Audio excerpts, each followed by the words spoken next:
Halo. Halo, kembali lagi di Ruang Ngobrol di Senin malam ini.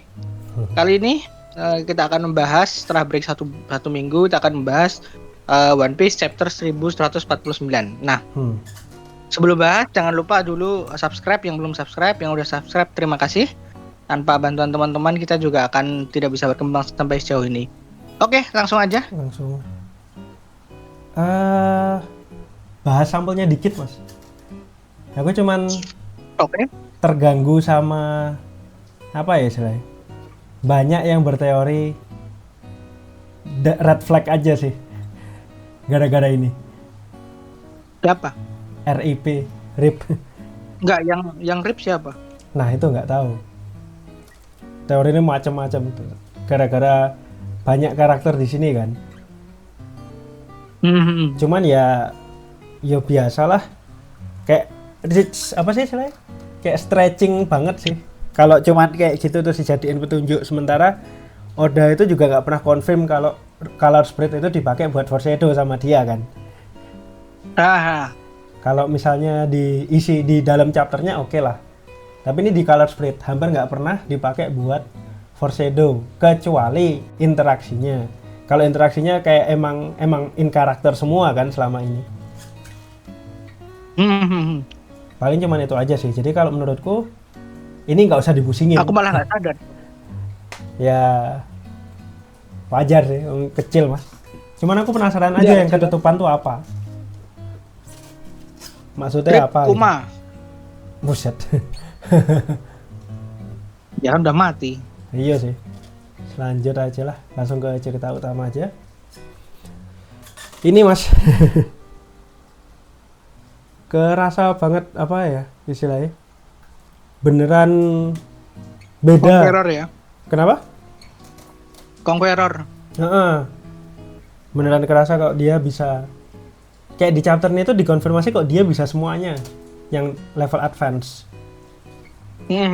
Kayak Future Sight, ini ACOC kalau istilahnya, Advanced Conqueror.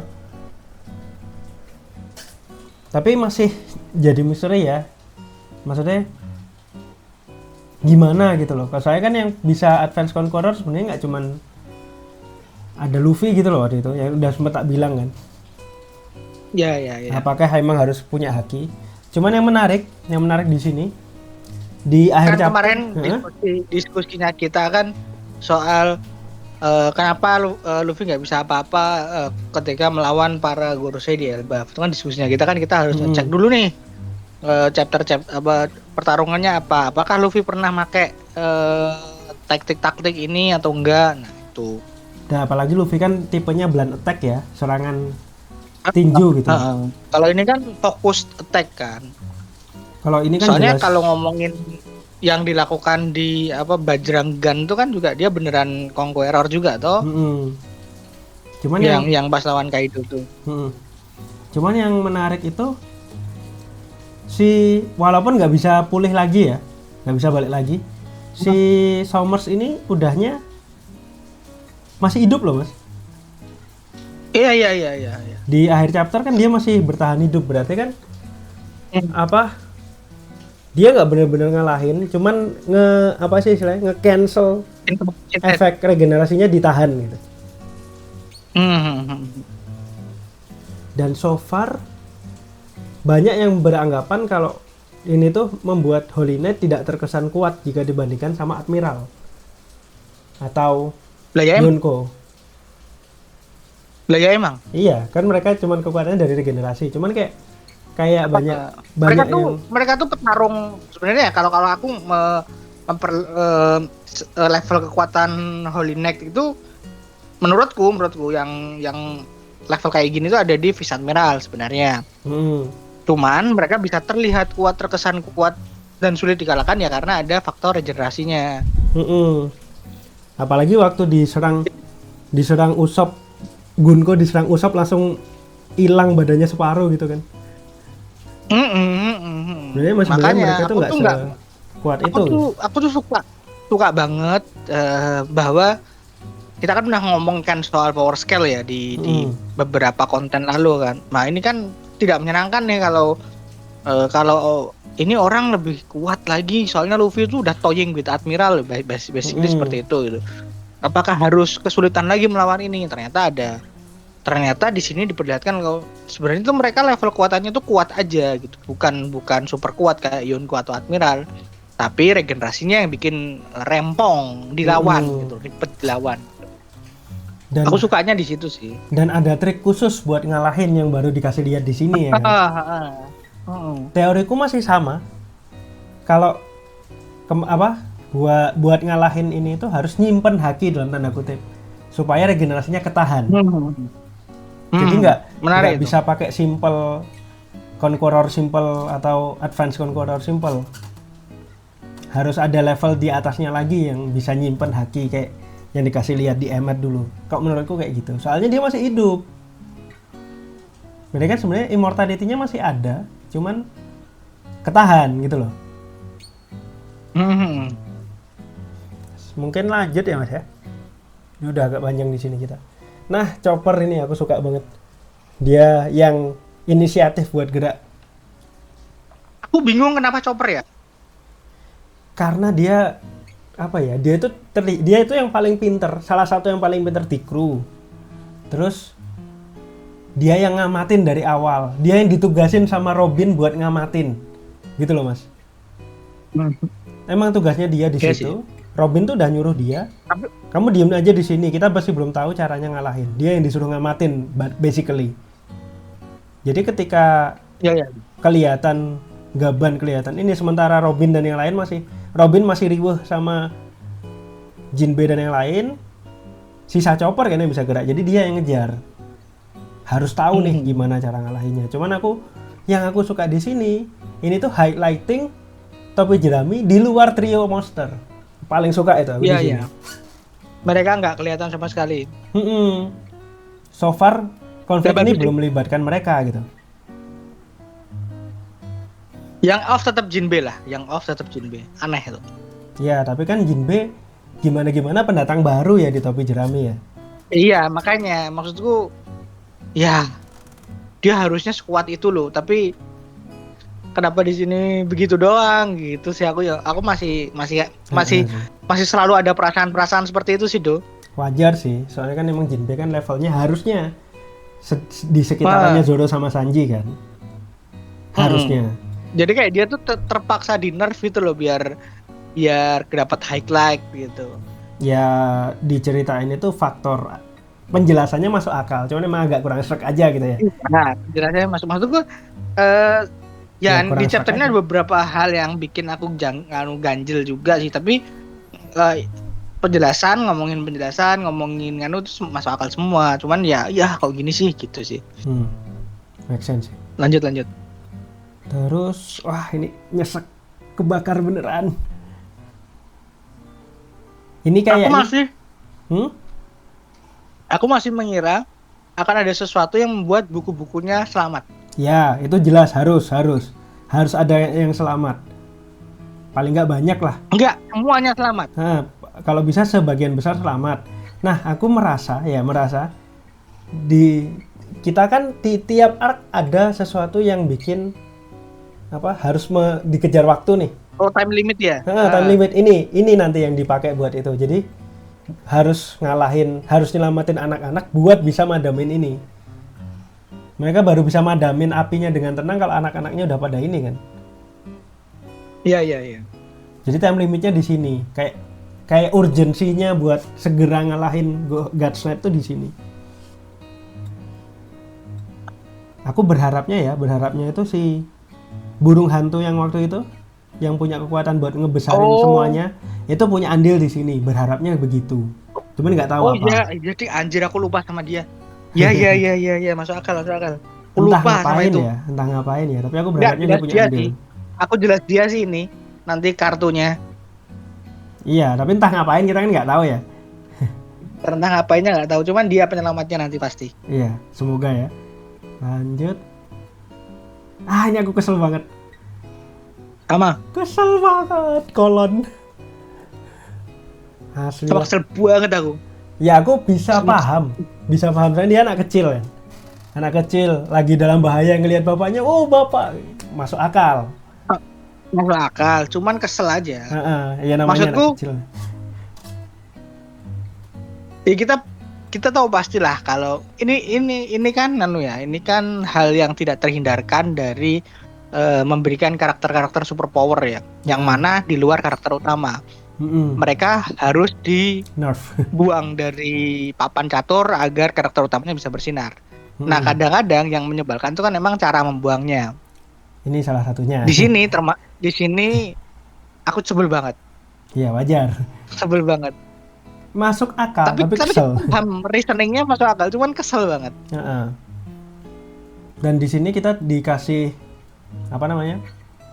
Bukti kalau Gaban juga punya apa sih, future sight. Ini tuh gara-gara itu tuh banyak banget teori kalau Sanji bakal sampai di level itu juga. Mulai dari advance haki, future sight. Aku jujur kurang suka, tapi kalau iya pun tidak masalah. Tapi aku merasanya seenggaknya di timeline sekarang, di alur utama sekarang sampai Luffy jadi bajak laut, Sanji nggak butuh itu. Aku merasanya itu. Yang paling butuh Usopp sih. Iya, Usopp butuh lawannya haki. kan Ogre soalnya. Cuman kalau untuk apa sih istilahnya, untuk advance observation mungkin, tapi kalau sampai Hausoku haki juga kayaknya aku Sanji nggak merasa butuh itu gitu. Benar nih, aku juga. Dia udah punya badan cyborg aja. Lawang nomor 3-nya Kaido, ya kan ya? Nomor 3-nya Kaido aja, Queen itu kan fokusnya di cyborg kan. Dia punya haki tapi fokusnya di cyborg. Nggak masalah kalau ternyata Sanji juga seperti itu gitu loh. Fighting style-nya nggak harus sama seperti Roger kan. Lanjut. Aduh, nyesek ini. Tapi yang aku suka ya, itu ini expected, tapi ya udah. Sesudah ini, begitu dia jatuh, kalau Mas Daris nyadar, Chopper kan langsung lompat juga kan. Ya, nah itu kemudian yang aku tadi pas kita ngobrol mikir, lah ya juga ya, yang ngejar Chopper, soalnya dia bakal jatuh gitu, dia bakal keluar dari pertempuran dan pasti luka parah dan hanya Chopper yang bisa nyelamatin gitu. Nah, posisinya nanti Chopper yang bakal tahu duluan caranya, berarti kan. Benar. Nah, tinggal gimana caranya dia nyampein ke teman-teman nanti. Terus yang ngalahin, aku masih berharapnya ya yang bisa ngalahin Guards Knight itu bukan trio monster. Jadi aku berharap caranya itu nggak butuh haki gitu. Nggak, at some point nggak terlalu butuh haki gitu loh. Enggak. Kalau aku ini ngomongin cerita ya, ngomongin cerita. Gimana pun Loki harus ada di situ. Oh iya sih. Jadi pasti Loki datang. Iya sih, Loki harus diceritain berinteraksi sama mereka supaya cerita utamanya nyambung gitu. Supaya ceritanya jalan. Dan ini kan ya ini di ending nanti kan mungkin lanjut aja dulu gambarnya biar kita bisa Nah, Brook. Sebenarnya gambar setelah ini sih nanti, tapi kita balik ke sini lagi bisa nggak? Ya, ini dah maksudnya. Yang ini. Soalnya ini tuh aku yakin nanti akan nyambung ke Loki. Make sense. Kenapa Loki.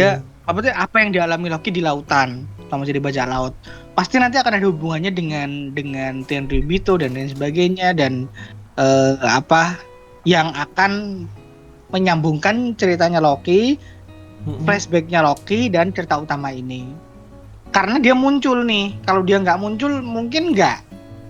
Mungkin aku merasa mungkin Loki nggak nyambung deh sama Tenryubito. Tapi karena dia muncul, semoga nyambung.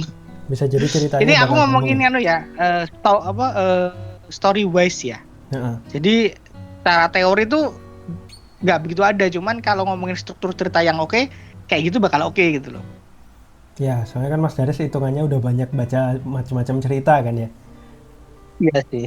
Biasanya yang oke kayak gitu biasanya, tapi bener, bisa jadi Eiichiro Oda itu punya sesuatu yang lebih. Enggak juga. Enggak juga, kadang-kadang Oda itu gimana ya? Bisa ngasih klise cerita-cerita yang normal, terkesan normal, tropes-tropes yang normal diceritakan dengan keren gitu loh. Cuman memang fakta kalau Loki harus ada di tengah pertarungan itu jelas, Iya tidak sih. bisa dibantah itu. Iya sih. Jadi nanti setelah Loki pulih, Luffy dan yang lain juga ikutan gitu kan. Benar. Dan mereka mungkin akan dipukul mundur dengan mudah. Untuk menunjukkan bahwa skalanya tuh emang Luffy tuh udah segede itu gitu loh. Apalagi kalau udah tahu caranya ngalahin ya kan. Iya, kalau udah tahu caranya ngalahin a piece of cake sepertinya Coach Knight itu. Iya, nggak ada Garling, nggak ada Shamrock. Iya, makanya. Emang sengaja Shamrock disuruh Oke, mundur lanjut. sih. Nah, sekarang yang highlightnya chapter ini, Brook. Ini sebenarnya masih sejalan sama teoriku yang dulu ya, Mas ya? Bener, masih. Nyambung Dan banget. aku surprisingly, iya banyak teori terkonfirmasi ya, termasuk bagaimana kemungkinan memang Gunko itu nanti akan berbalik ke pihak baik untuk menceritakan sudut pandangnya terhadap Tenryubito gitu. Nah, kalau ngelihat ini banyak banget yang salah paham menganggap Brook itu ayahnya. Walaupun itu masih mungkin terjadi, tapi kemungkinannya kecil banget. Soalnya di sini kalau satu ya, di versi bahasa Jepang aslinya, di flashback Gunko ini di pojok kanan atas itu, dia kan manggil ayah, ya kan? Di versi bahasa Jepangnya dia manggilnya Otosama. Sama ini yang perlu ditanda kutipin. Oh. Berarti kan dia manggil ini hanya panggilan untuk yang dipakai untuk keluarga bangsawan gitu loh, Mas. Ya kan? Nah. Artinya ada kemungkinan nih. Ini aku seneng banget sih aku nyebutnya. Gunko ini Princess of the Ark. Di setiap arc selalu ada princess. Nah, kali ini princessnya Gunko. Iya. Aku suka ini banget. Aku nggak tahu kamu udah berteori ini atau belum ya. Ada kemungkinan bahwa negara yang dilayani oleh Brook, di-serve oleh Brook, yang Brook kan apa istilahnya? Kepala kayak pengawal kerajaan di bajak laut. Pengawal kerajaan. Ada kemungkinan sekarang kerajaannya udah nggak ada. Bisa jadi. Karena terhapus oleh permainan seperti Ghost Valley itu, dan ini ada survivor dari kerajaannya si Gunko ini. Katamu Princess of the Ark tuh. Kemungkinan ya. Iya, menarik kalau kayak gitu.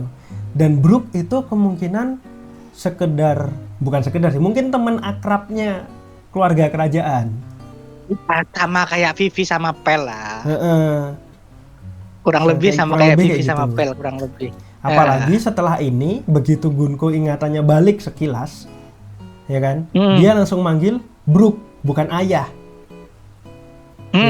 Itu jelas sudah bukan ayah sih. Itu kuncinya kenapa aku yakin banget kalau Gunko sama Brook itu hubungannya kayak katamu tadi, kayak Vivi sama Pel. Iya. Ini menarik sih. Karena story wise kalau dia itu anaknya Brook gak akan bisa lanjut perjalanan. Ya karena harus iniin anaknya ya kan. Benar. Pasti ada emosi-emosi itu. Terus? Aku kasihan Usopp sebenarnya. Kenapa? Oh ya, ini artnya Elbaf ya. Karena highlight-nya jadi belok ke Brook. Jujur aku suka ini. Karena aku cuma lumayan. Iya, aku juga suka. Cuman apa ya? Kasihan gitu loh. Usopp kasihan aja gitu. Karena ya dia udah dapat banyak highlight. Tapi Brook itu tiap arc itu selalu dapat loh Brook itu. Ya, tapi dia nggak pernah dapat highlight secara emosional, Mas. Usopp berkali-kali dapat. Kayak makanya aku menyayangkan kan. Iya, kan menyayangkan sebenarnya. Sebenarnya kan ini bisa aja ditaruh di mana gitu. Tapi ya karena memang progresi ceritanya menuju akhir, ya udah sih. Sisanya tinggal ini itu yang akhirnya dijor-jorin gitu. Yang belum kan emang bener-bener belum kena secara emosional kan Brook. Mungkin Franky sama Jinbei juga. Cuman Franky masih dapat highlight di Senior Pink. Ini secara emosional ya. Menurutku Franky sama Jinbei udah. Enggak, Jinbei udah cukup juga. sih Frankie sama Jumbo. Jinbei itu udah cukup dapat waktu di Big Mom. Itu udah kena. Secara emosional nih ya, kita Dan ngomongin highlight emosional. Brook itu satu-satunya yang kita belum dapat flashbacknya Sebelum jadi yang bajak utuh, laut ya. Ya. secara utuh gitu. Cuman Labon doang kan. Dan Brook itu kuncinya apa? Karena dia udah jadi bajak laut sebelum Roger. Iya. Dari dulu tuh aku Sebelum selalu era keemasan bajak laut. dari dulu aku selalu penasaran bagaimana masa hidupnya Brook sebelum jadi bajak laut. Soalnya dia dikit-dikit tiap ada kesempatan, Oda itu selalu ngasih lihat bahwa Brook itu punya pengetahuan luas tentang dunia.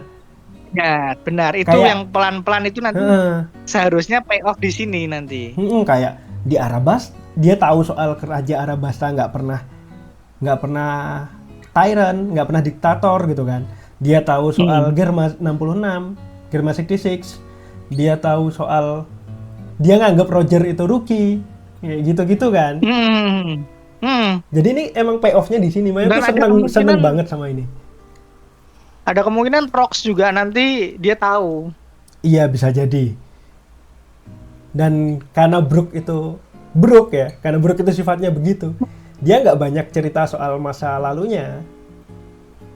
Kecuali nanti nih, karena ini beneran personal. Jadi dia baru nggak perlu ini. masa cerita karena dia ada hubungannya sama dia.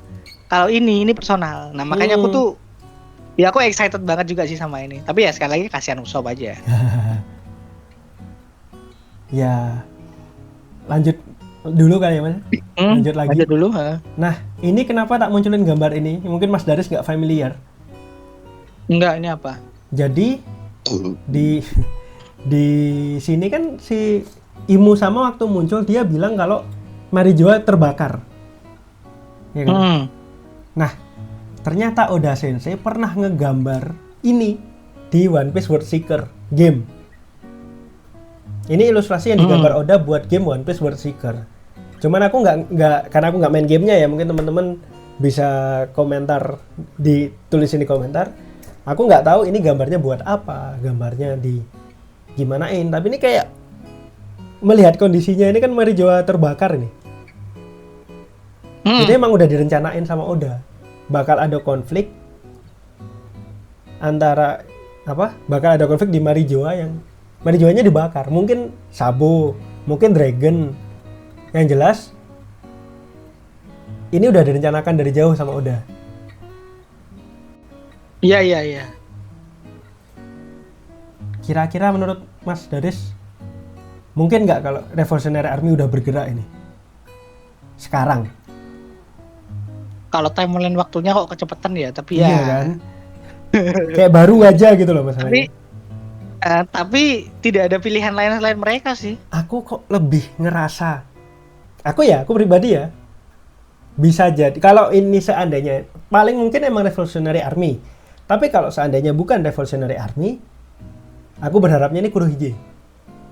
Soalnya siapa? Katarina Devon baru-baru ini ngambil kekuatannya Saturn. Ngambil wujudnya Saturn.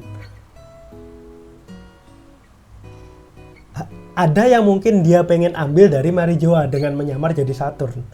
Oh iya, jadi inget soal itu ya. Iya. Bisa. Kalau ini bukan Dragon ya. Kalau ini bukan Dragon. Iya. Masuk akal. Soalnya kalau Revolutionary Army kok kedeketan gitu kan. Oh iya. Oke. Ini masuk akal sih.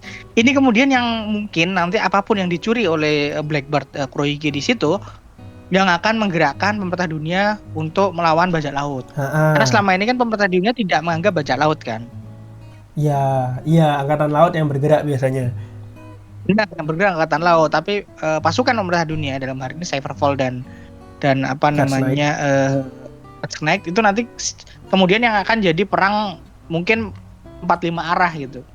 Bajak laut, RA, pasukan revolusi maksudnya, terus kemudian angkatan laut dan Gold Knight gitu. Itu nanti yang mungkin akan jadi perebutan One Piece-nya literally di situ. Iya, masuk akal sih, masuk akal. Lanjut ke akhir. Imu sama ini muncul. Banyak yang karena rambutnya jadi panjang.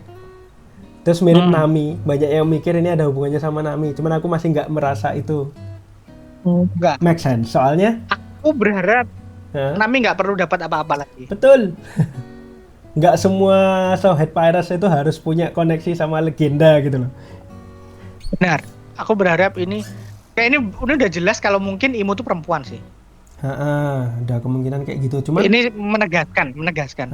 implikasi yang terkuat itu Imu sama kan udah jelas punya kemampuan untuk merasuki badan, ya kan? Hmm. Nah, aku beranggapan Gunko itu disimpan buat cadangan. Dia diangkat jadi Tenryubito buat cadangan badan. Atau Gunko itu satu dari sekian badan Imu.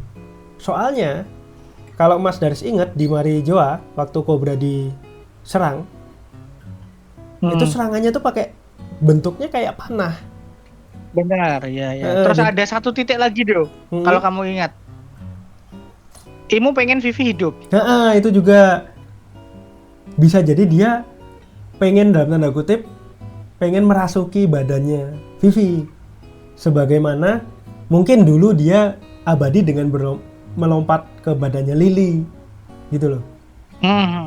Dan ini kalau ngomongin ego ya, ego penguasa ya. Ego penguasa itu kan penguasa kan punya apa namanya istilahnya Ya ego. Pride. Bukan pride. Biasanya punya keinginan unik, aneh yang tidak bisa dipahami orang. Maksudku, aku tuh pengennya gini. Nah, kalau teori bahwa Gunko itu adalah princess dari kerajaannya Brook itu masuk akal, itu bisa. Ini kemudian akan menjadikan tubuh-tubuh Imo yang lain itu adalah putri-putri dari kerajaan lain yang mungkin udah dihancurin. Menarik. Bisa jadi dia emang dalam tanda kutip kolektor princess. Benar. Dan bisa jadi ternyata Imo tuh bukan cewek tapi cowok. Iya. Karena lompat. biasanya royalty atau orang yang ada di atas memang punya hal-hal menyimpang hal kayak gini sih. Dan bisa jadi ini dark banget sih. Dan mengingat bagaimana kalau dulu ya si waktu dia ngancurin Lulusia kan alasannya cuma karena deket.